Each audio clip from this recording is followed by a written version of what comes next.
Hello दोस्त। सबसे पहले आप लोग अधिक मात्रा में शेयर करें दोस्त। फेसबुक, इंस्टाग्राम, टेलीग्राम जिस तरह से हो सके ना उस तरह से आप लोग सबसे पहले क्या करें, शेयर करें दोस्त। मणिकांत है, ऋतिक रोशन है, प्रियांकु है, प्रियांशु है, प्रियंका है, कटिहार से सोनू है। नमस्कार बाबू, नमस्कार। सारे व्यक्ति को नमस्कार। आप लोग अधिक मात्रा में क्या करें, शेयर करने का प्रयास करें। वहाँ से हमें मोटिवेशनल मिलता है और लाइव आने का मन करता है दोस्त। तो आज लाए हैं जीके जीएस का मैराथन यूपी पुलिस का दोस्त। सारे व्यक्ति अच्छी तरह से समझने का प्रयास करना है जिनका यूपी पुलिस का एग्जाम है। बच्चों के साथ हमेशा रखते हैं दोस्त। और जीके जीएस का देखना है अच्छी तरह से। जिनका 21, 25 और 30 और 31 का जिनका एग्जाम है वह सिर्फ मन लगाकर पढ़ाई को पढ़िए दोस्त। आपका सफल होने में दो राय नहीं है, बिल्कुल सफल होगा दोस्त।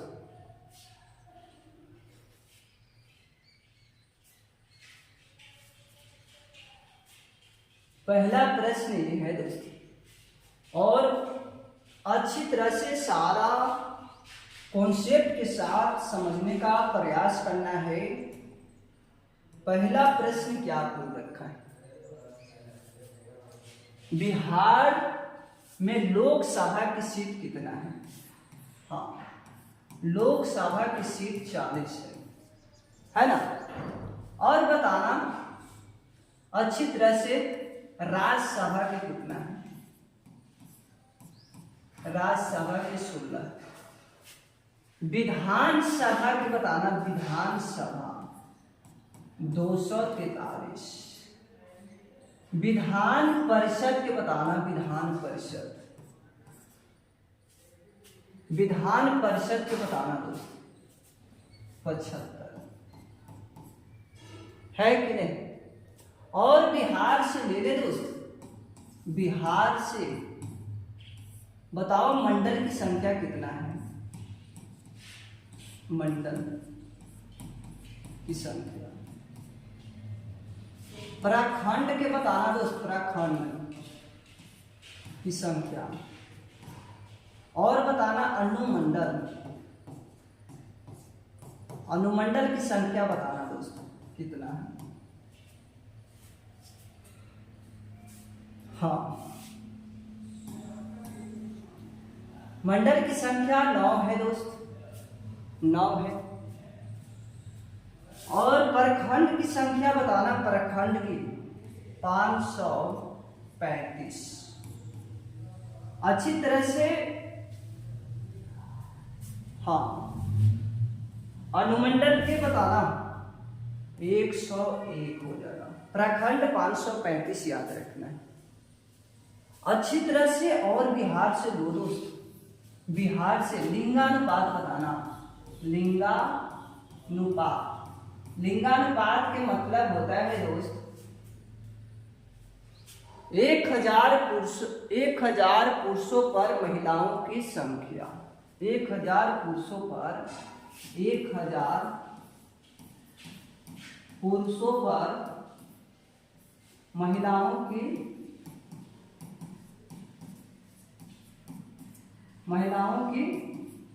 संख्या। सबसे ज्यादा बिहार की बात किया जा रहा है, लिंगानुपात सबसे ज्यादा कहाँ है? ज्यादा की बात किया जाएगा ना दोस्त, ज्यादा के तो याद रखना गोपालगंज, गोपालगंज। ज्यादा की बात किया जाएगा तो याद रखना गोपालगंज। अगर कम की बात किया जाएगा, कम की, तो याद रखना मुंगेर।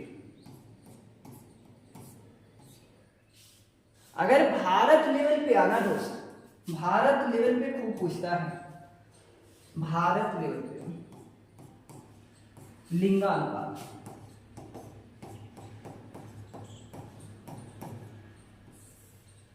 सबसे ज्यादा किस राज्य का है लिंगानुपात?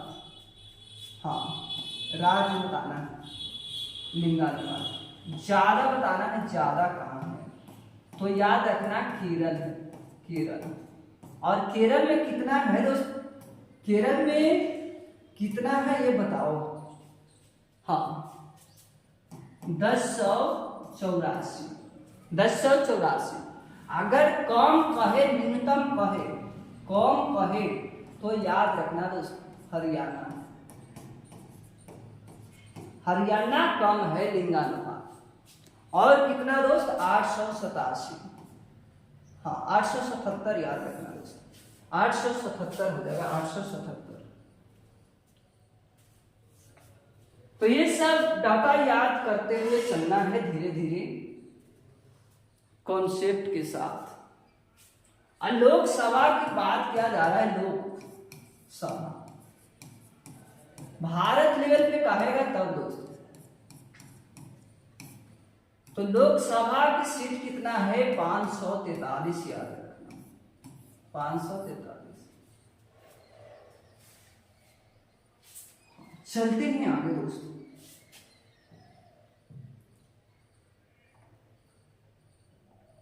हाँ, बिहार राज्य का भागलपुर जनपद रेशम उद्योग के लिए प्रसिद्ध है।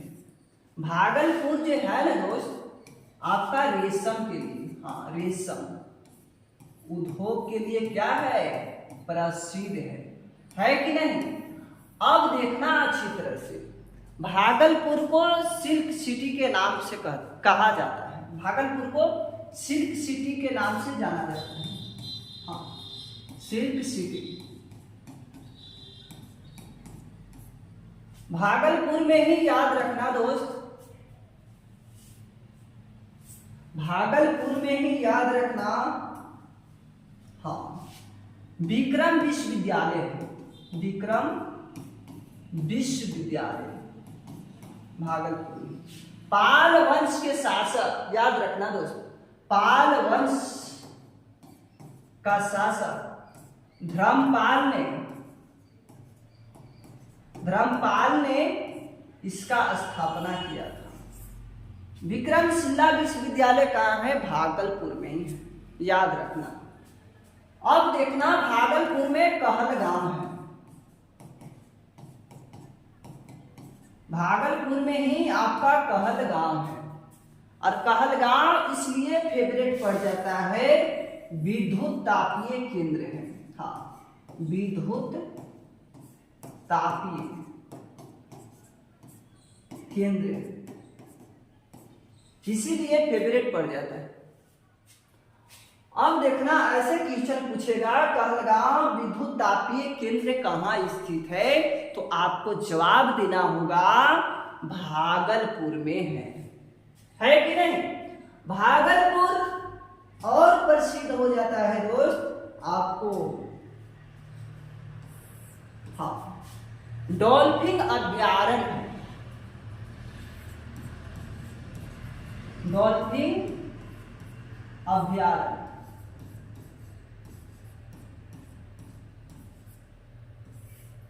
आपका भागलपुर में ही है। एक पॉइंट और याद रखना है दोस्तों, अगर यही में कहे कि डॉल्फिन अभ्यारण्य,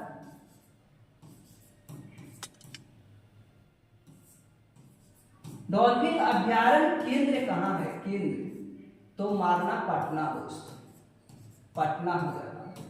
डॉल्फिन अभ्यारण्य केंद्र कहाँ है? तो पटना मारना। अगर कहेगा डॉल्फिन अभ्यारण्य कहेगा तो समझ जाना कि भागलपुर ही मानना है, भागलपुर को ही याद रखना है। ये सब इंपॉर्टेंट प्रश्न हो जाता है, ये सब याद करते हुए चलना है दोस्तों, और कॉपी पे नोट करते हुए चलना है, ठीक है। अब देखो कोसी नदी के बारे में देखो।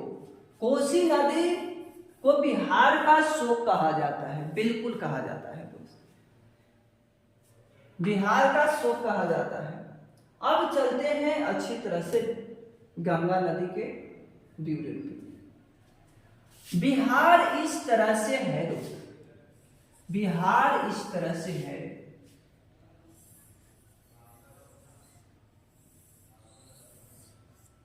हाँ, इस तरह से है। अब देखो गंगा नदी इस तरह से निकासित होता है, गंगा नदी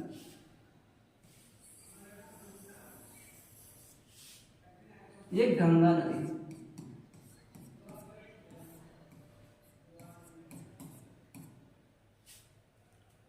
बहुत बारीकी से समझना है दोस्तों। अब देखो यहां आपका उत्तराखंड है,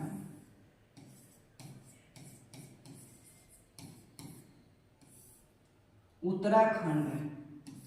उत्तराखंड से जहां से गंगा नदी का उद्गम स्थल होता है, गंगा नदी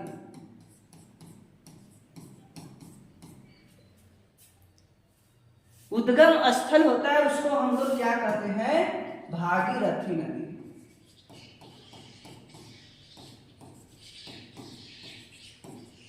भागीरथी नदी कहते हैं। अब देखो गंगा नदी इस तरह से चला और यहाँ बिहार का क्षेत्र है। कहाँ है ये, क्या है दोस्त, बिहार का क्षेत्र है। और बक्सर जिला, इसको याद रखना, बक्सर जिला ये बिहार के अंदर में आता है, बक्सर जिला, बक्सर जिला। और जैसे ही बक्सर जिला में उपस्थित एक छोटा सा हाँ चौसा नामक स्थान है, हाँ यहाँ पर चौसा नामक स्थान है जिला के अंदर, चौसा नामक स्थान। चौसा नामक स्थान से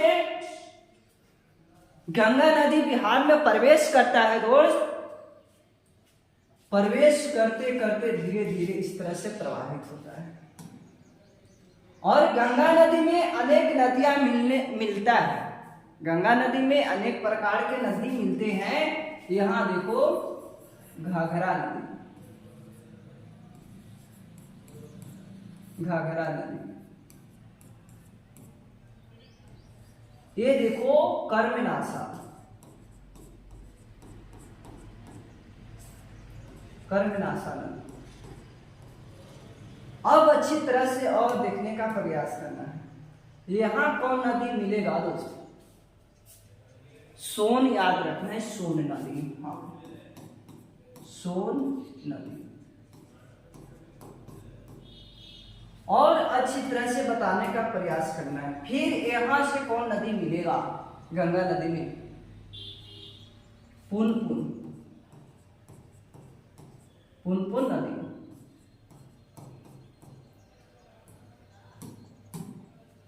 फिर देखना दोस्त यहां से कौन नदी मिलेगा, फल्गु नदी, फल्गु नदी या निरंजना नदी, निरंजना नदी। ये याद करते हुए चलना है दोस्तों।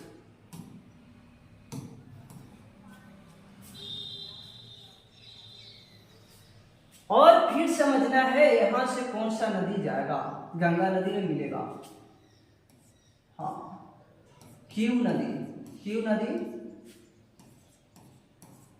फिर याद रखना है लास्ट में कौन सा नदी मिलेगा, अजय नदी, क्यू नदी, अजय, अजय नदी। ये सारे नदियां प्रवाहित होते हैं। अब देखो दोस्त यहां से कौन, महानंदा नदी,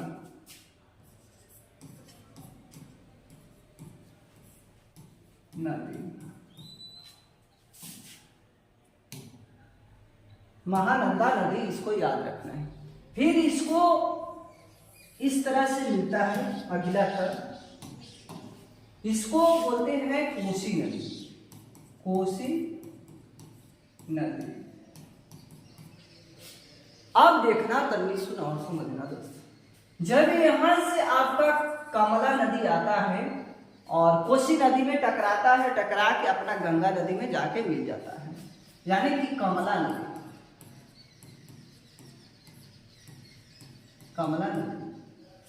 अब तन्वी सुन और समझना है दोस्तों, यहां से कौन नदी आता है, बागमती नदी, बागमती नदी सोझी एक किसी नदी से टकराव नहीं करता है। और देखना ये जो अगला नदी है ना, ये आपका गंडक नदी है, गंडक नदी। और गंडक नदी बूढ़ी गंडक नदी से मिलकर ज्वाइंट होकर गंगा नदी में प्रवेश करता है। बूढ़ी गंडक।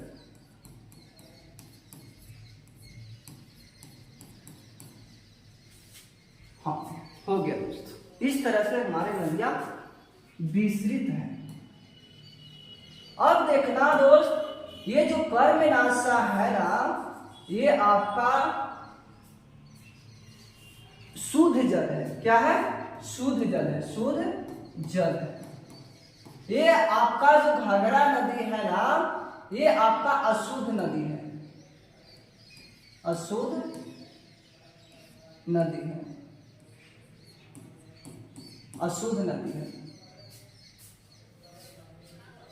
अब जैसे ही यूपी में जब प्रवेश करता है, यूपी में इसको नाम चेंज हो जाता है सरयू। सरयू नदी के नाम से जानते हैं, सरयू नदी के नाम से जानते हैं यूपी में। और यहां पर देखना दोस्त, ये जो है ना फल्गु नदी जो है ना, या जिसको निरंजना नदी के नाम से जानते हैं, यहीं पर गौतम बुद्ध का ज्ञान की प्राप्ति हुआ था। इतना याद रखना है।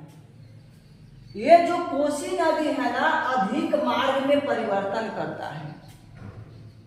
अधिक मार्ग में परिवर्तन करने का मतलब है कि बाबा भोर में जब सुता रहन, तो जब नींद उनका पड़ जाएगा, कहाँ फिर जाएंगे दहला के कोई नहीं जानता।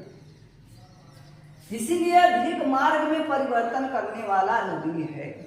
बिहार का शोक कहा जाता है, इस नदी को बिहार का शोक कहा जाता है। बिहार का शोक कहा जाता है। शोक है, एकदम अपना मन के काम करता है। अब देखना, बंगाल का शोक बोलता है दोस्त, बंगाल का शोक भी आता है। बंगाल का शोक कौन नदी को बोलते हैं? दामोदर नदी, दामोदर नदी को कहा जाता है। तो इस तरह से आपको पढ़ना होगा, तभी जाके कंप्लीटेड होगा। अब देखो गंगा नदी का लंबाई देखो, दो लंबाई 2525 किलोमीटर है, यानी कि कुल लंबाई है ना। अब बिहार में लंबाई देखो, बिहार में लंबाई, बिहार में लंबाई, बिहार में लंबाई 445 किलोमीटर हो जाएगा। और बताना दोस्त, बिहार से कितने जिले से होकर गंगा नदी प्रवेश करते हैं? तो याद रखना, 12 जिलों से होकर गंगा नदी प्रवेश करते हैं, ये भी याद रखना। अब देखो, सर्वाधिक जिला जो पटना है, पटना जिला है, जो 99 किलोमीटर प्रवाहित होता है सबसे। 12 जिला में से अगर देखा जाए तो 99 किलोमीटर अधिक मात्रा में पटना जिला से होकर प्रवाहित होता है। ये याद रखना है, बहुत इंपॉर्टेंट प्रश्न पड़ जाता है। जब आपका गंगा नदी प्रवेश ही कर गया तो कटिहार से एग्जिट हो जाएगा। कहां से दोस्त? कटिहार से।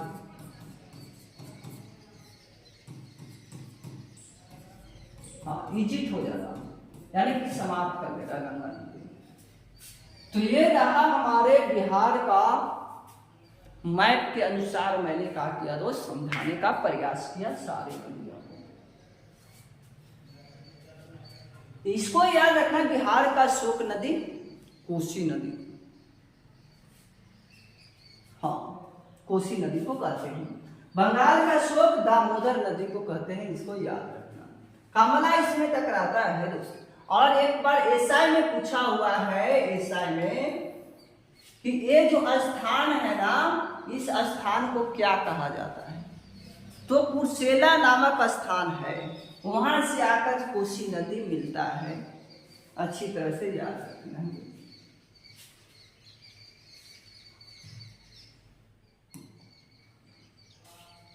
ये समाप्त हो चुका है। जयप्रकाश नारायण राष्ट्रवादी नेता थे, बिल्कुल है, बिल्कुल। जयप्रकाश नारायण को लोक नायक कहा जाता है, लोक नायक कहा जाता है।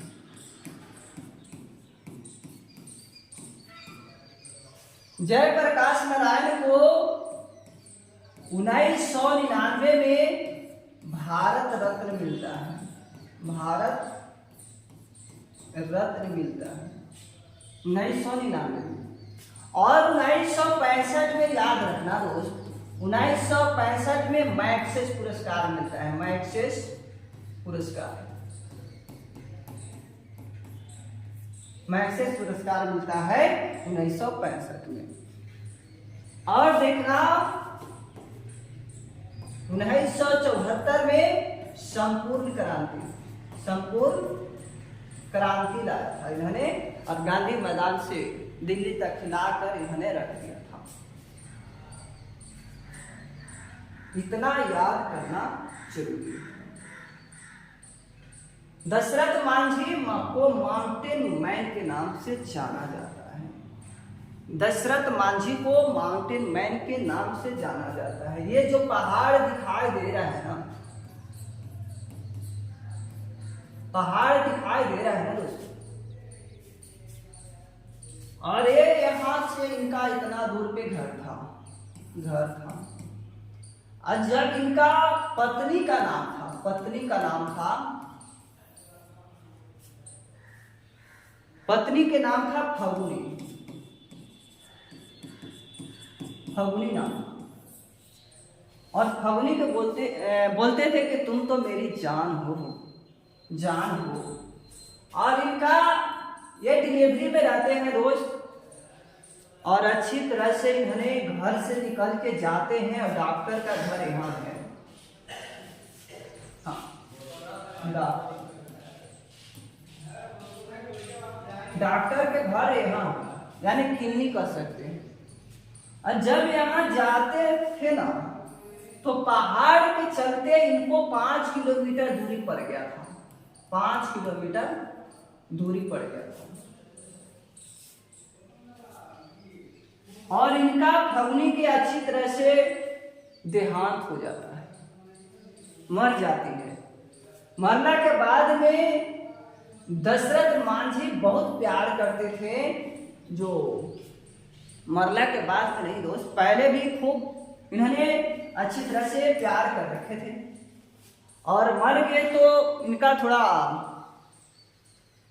टावर छोड़ दिया शरीर के, और जब छोड़ने के बाद इनको अच्छी तरह से, ये जो पहाड़ है ना दोस्त, अगर ये बोल रहे थे कि अगर पहाड़ नहीं रहता तो 2 किलोमीटर का अंदर इनका डॉक्टर बैठते थे, 2 किलोमीटर का अंदर डॉक्टर बैठते थे। हाँ, क्या बोले, मरला के बाद हमेशा प्यार नहीं रे छेटो, पहले ही, मरने से पहले, बाद में तो दोस्त टेंशन ही टेंशन बढ़ गया था इनको। अब तो फगुनी चली गई ना, तो टेंशन तो बढ़ेगा ही बढ़ेगा।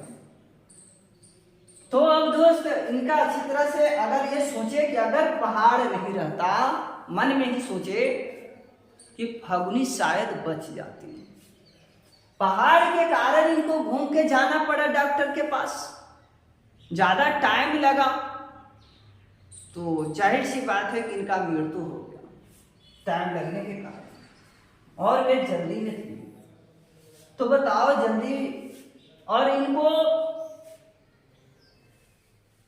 ये जो पहाड़ है ना, पहाड़ को पूरा अच्छी तरह से मंथन करते करते इनको तोड़ डाला, धीरे धीरे धीरे धीरे धीरे धीरे धीरे रे माना धीरे सब कुछ होए।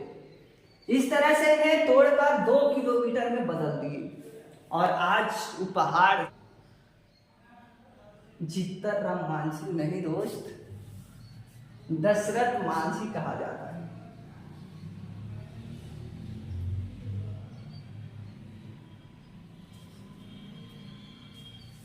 हाँ, ये जो दिखाई दे रहा है दोस्त, इसी के आधार पे आपको सारा कॉन्सेप्ट क्लियर कराया जाता है। इसी के आधार पे आपको सारा कॉन्सेप्ट क्लियर कराया जाता है। जैसे कि जीएसटी है, मानवाधिकार है, मुद्रा से है, आंतरिक सुरक्षा एवं आतंकवाद से है, ये सब धीरे धीरे आपको 22 तक समाप्त किया जाएगा। आप लोग सिर्फ पढ़ाई पर ही फोकस करने का प्रयास करें। पहला आता है जीएसटी। जीएसटी आता है और जीएसटी से 2-3 प्रश्न एग्जाम में खूब पूछता है, तो बहुत अच्छी तरह से समझने का प्रयास करना है दोस्त।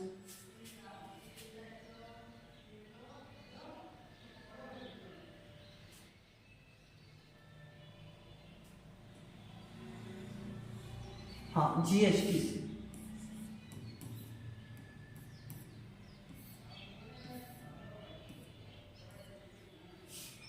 सबसे पहले समझना है जीएसटी है क्या।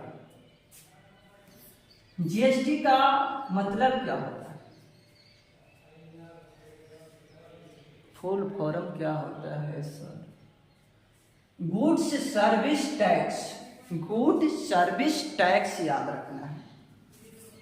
वस्तु एवं सेवा कर। वस्तु एवं सेवा कर एवं सेवा कर, सेवा टैक्स ये हो। अब समझना है कि जीएसटी में सदस्य कितना होता है।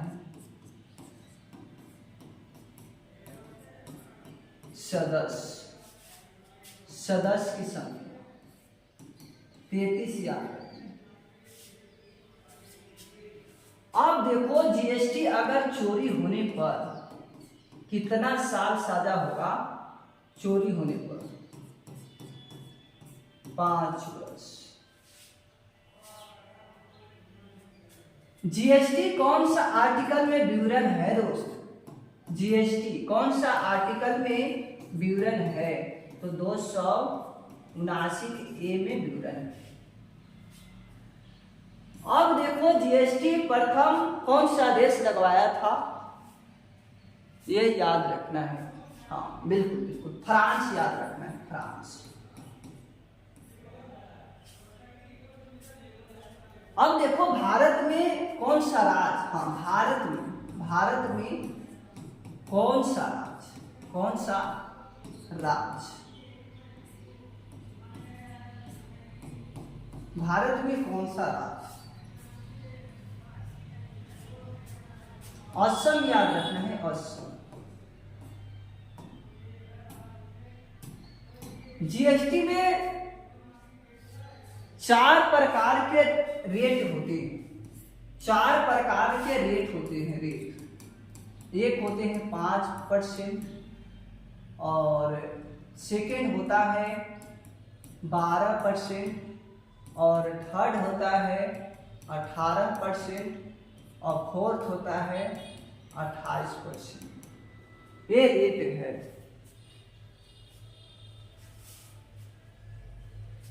जीएसटी को चमड़ा का थैला कहा जाता है। चमड़ा का थैला।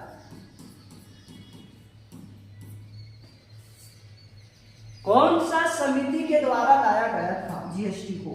बताना दोस्तों, कौन सा समिति के द्वारा लाया गया था?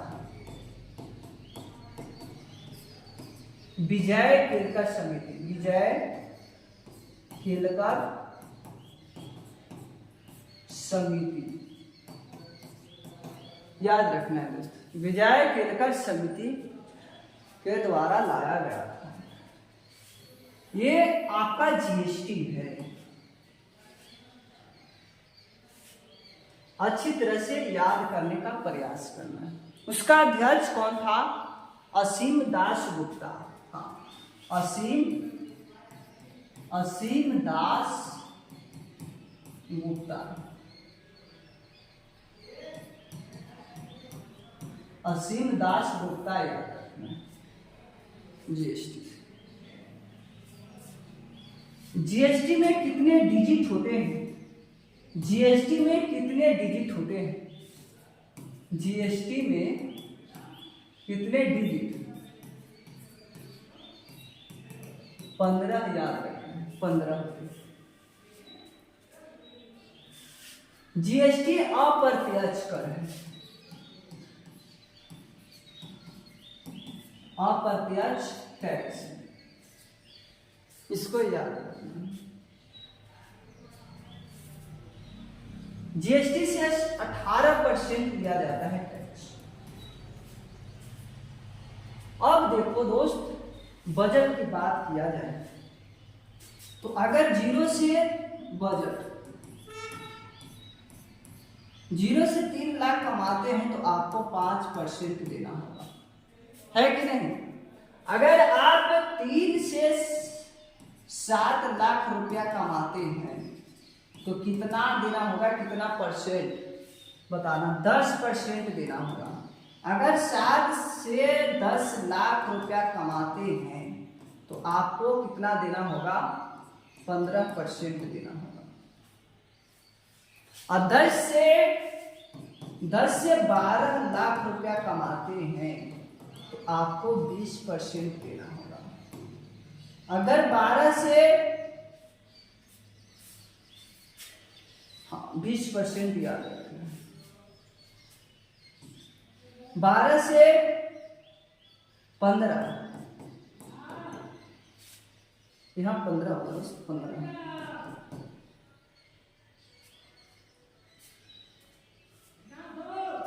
हाँ, 15 से 20%। अब देखो 15 लाख रुपया आप कमाते हैं ना, तो आपको या अधिक तो आपको कितना टैक्स देना होगा? 30% टैक्स देना होगा। 30% आपको क्या करना होगा? टैक्स देना होगा। तो ये तो रहा आपका इस तरह से। तो आप चलते हैं ऑब्जेक्टिव की तरफ से।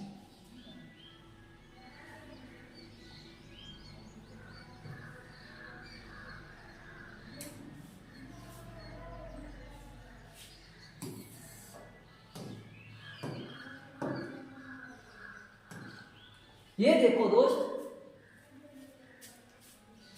कानून के प्राधिकार के बिना करों का अधिरोपित न किया जाना भारतीय संविधान के कौन सा आर्टिकल में विवरण है? तो 265 याद रखना। 265। निम्नलिखित में से कौन सा कर केंद्र सरकार द्वारा नहीं लगाया जाता? ये भू राजस्व कराया जाता है, सीमा कर कराया जाता है, आय कर कराया जाता है, उत्पाद कर नहीं कराया जाता है। याद रखना है दोस्तों। निम्नलिखित में से कौन सा केंद्र सरकार के द्वारा नहीं लगाया जाता है? केंद्र सरकार के द्वारा नहीं लगाया जाता है, ये तो यही हो जाएगा। एक क्वेश्चन था दोस्तों। भारत में आयकर का जनक किन्हें कहा जाता है?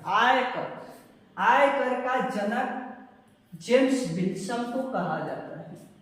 लॉर्ड कैनिंग है। 1857 के क्रांति का इन्होंने लीड किया था। वर्तमान में भारत में कौन सा आयकर अधिनियम लागू है? वर्तमान में कौन सा आयकर अधिनियम लागू है? ये हो जाएगा आयकर अधिनियम 1961। आयकर अधिनियम 1961 याद रखना है। भारत में संपत्ति कर अधिकार किस वर्ष पारित किया गया था? संपत्ति कर कब पारित किया गया था? ये हो जाएगा 1957। अब इनको समाप्त कर दिया गया है, 2016 में समाप्त कर दिया गया है दोस्तों।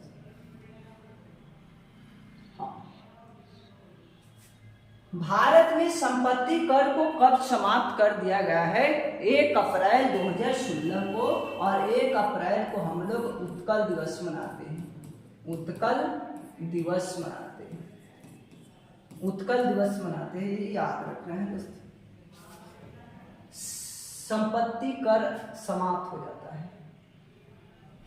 भारत सरकार की आय कितना % हिस्सा जीएसटी से प्राप्त है? तो अच्छी तरह से याद रखना है दोस्तों, जीएसटी से कितना % प्राप्त है? हाँ, 18% याद रखना है। जीएसटी से 18% आपका क्रेडिट। भारत सरकार को अपनी आय का सर्वाधिक हिस्सा कहां से प्राप्त होता है? हाँ, निगम कर। बिल्कुल बिल्कुल निगम कर हो जाएगा दोस्तों, निगम कर हो जाएगा, बिल्कुल निगम कर। भारत सरकार अपने बजट का सर्वाधिक हिस्सा कहां खर्च करती है? ये बताना दोस्त। हाँ, ब्याज अदायगी में करता है अधिक मात्रा में खपत। भारत में जीएसटी किसने सुझाव किस समिति के द्वारा किया गया था? मैंने बताया है दोस्तों, विजय केरकर समिति। विजय केरकर समिति याद रखना है दोस्तों। भारत में वस्तु एवं सेवा कर जीएसटी किस वर्ष लागू हुआ था? 1 जुलाई 2017 को। 1 जुलाई को हम लोग जीएसटी दिवस मनाते हैं। सर्वप्रथम जीएसटी बिल कब पारित तैयार करने वाली समिति के अध्यक्ष कौन थे? समिति के अध्यक्ष कौन थे ये बताना है। तो मैंने बताया था असीम दास गुप्ता को। असीम दास गुप्ता को प्रारूप तैयार करने वाले समिति के अध्यक्ष थे। जीएसटी किस प्रकार का कर है? अप्रत्यक्ष कर है। अप्रत्यक्ष कर है जीएसटी, इसको याद रखना है। जीएसटी अप्रत्यक्ष कर है। जीएसटी को किस संविधान संशोधन अधिनियम द्वारा भारतीय संविधान में जोड़ा गया है? भारतीय संविधान में जोड़ा गया है, तो याद रखना 101वां संविधान संशोधन अधिनियम के द्वारा जीएसटी को जोड़ा गया है।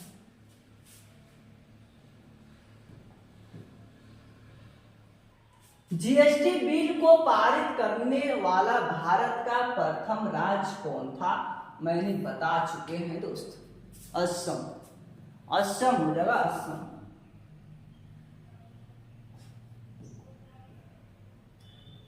जीएसटी बिल पर राष्ट्रपति ने अपनी मंजूरी कब दी थी? राष्ट्रपति ने अपनी मंजूरी कब दी थी? 8 सितंबर 2016 को। जीएसटी बिल पर राष्ट्रपति ने अपनी मंजूरी कब दिया था? 8 सितंबर 2016 को दिए थे। जीएसटी को लागू करने वाला विश्व का प्रथम देश कौन था जो लागू किया था? मैंने बता रखा था, फ्रांस। भारत का जो जीएसटी है किस देश के मॉडल पे आधारित है? तो कनाडा के मॉडल पे आधारित है। भारत जीएसटी को लागू करने वाला विश्व का कौन सा देश बन जाता है? 161वां बन जाता है। हाँ, 161वां बन जाता है। सी आपका करेक्ट हो जाता है। भारत का जीएसटी मॉडल किस देश के मॉडल पे आधारित है? तो कनाडा के मॉडल पे आधारित है।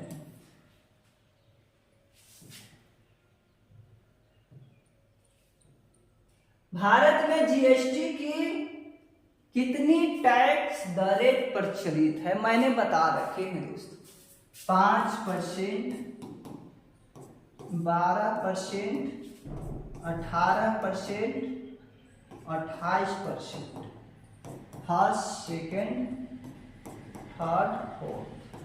मैंने बता रखे चार उदय। संविधान के किस आर्टिकल के तहत, संविधान के कौन सा आर्टिकल के तहत जीएसटी परिषद का गठन किया गया था? तो आर्टिकल 269 का ए याद रखना। हाँ, 279, ठीक है।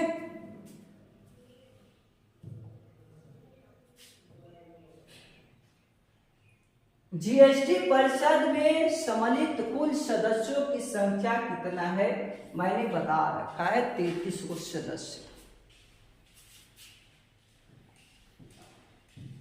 जीएसटी परिषद का प्रमुख कौन होता है? जीएसटी परिषद का प्रमुख कौन होता है? केंद्रीय वित्त मंत्री होते हैं।